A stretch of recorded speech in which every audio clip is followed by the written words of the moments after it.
سوال نوبتی: اگر اسلام بهتر باشد چرا نصرانی ها زیاد هستند؟ میرزا میپرسد که اگر اسلام بهترین دین باشد پس چرا نصرانی ها زیاد هستند؟ اولا اگر شماره آنها زیاد باشد یا کسی در اکثریت برتر باشد این معنای آن را ندارد که آنها درستند. اگر شماره آنها زیاد باشد پس آنها درستند، چون این فکر تماما غلط است. من میتوانم به شما مثالهای زیادی بیاورم. اگر شما پرسید که بهترین اتومبیل در جهان کدام است، بعضی ها رولز رویس میگویند، بعضی ها بنتلی میگویند. اما در جهان ماشین های رولز رویس، بنتلی و مایباخ خیلی کم هستند. تویوتا باشد از دیگر شرکت ها بسیارتر اتومبیل استحصال میکند و کسی نمیگوید که آن بهترین ماشین است. شاید ها، شاید نه. برای گفتن سخن قطعی نشان دهنده های تکنیکی را تحلیل کردن لازم است. اگر شما خواهید که بهترین ماشین را معین کنید، شما باید زمان استحصال، ثمرانوکی بخطری، قوه محرک، اندازه سرعت، دارای قوه چند اسب و دیگر امکانیت هایش را باید بیاموزید.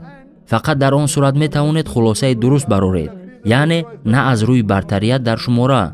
حتی صاحب تویوتا راضی خواهد شد که رولز رویس بهتر است، اما او آماده نیست که اینقدر مبلغ را صرف کند. شاید وی آنها را ندارد یا او تنها نمیخواهد که آنها را صرف کند. اما من با شما راضی هستم. امروز نصرانیان در جهان بیشتر هستند. آنها تقریباً 2.5 یا 2.75 میلیارد را تشکیل میدهند، در حالی که در جهان کم بیشتر از 2 میلیارد مسلمان وجود دارد. درباره کم و زیاد بودن شماره آنها من با شما راضی هستم. اما اگر درباره رعایت کنی دین سخن گوییم، اسلام در جای اول است. از 2 میلیارد نفر فایز بیشتری آن شریعت را رعایت میکند. اقلا رکنهای اساسی را باشد هم الحمدلله. شاید تقریبا 75 فایز باشد یا به آن نزدیک. اما در مسیحیت فایز آنها خیلی کم است. شاید 5 فایز یا 10 فایز دینش را رعایت میکند، تنها برای اشاره گذاری. اما چند نفر مسیحیان به کلیسا می روند، چند نفر به خدمت های کلیسا می روند. شما آنها را پرسید، اکثریت مسیحیان به شما میگویند که آنها حتی به خدا بودن عیسی باور ندارند. اکثریت به تعلیمات بیبلیا باور ندارند.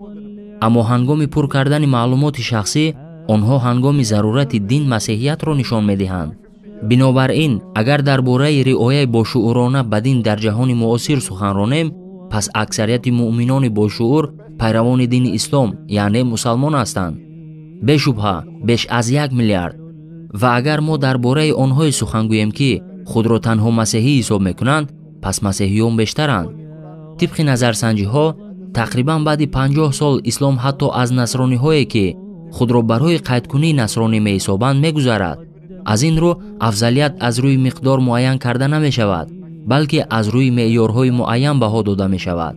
اگر شما قرآن و انجیل را مقایسه کنید، اگر آنها را در پرتو علم، منطق یا تفکر عاقلانه امتحان کنید، بدون شک قرآن از امتحان میگذرد، در حالی که همه نوشته های دیگر ناکام میگردند.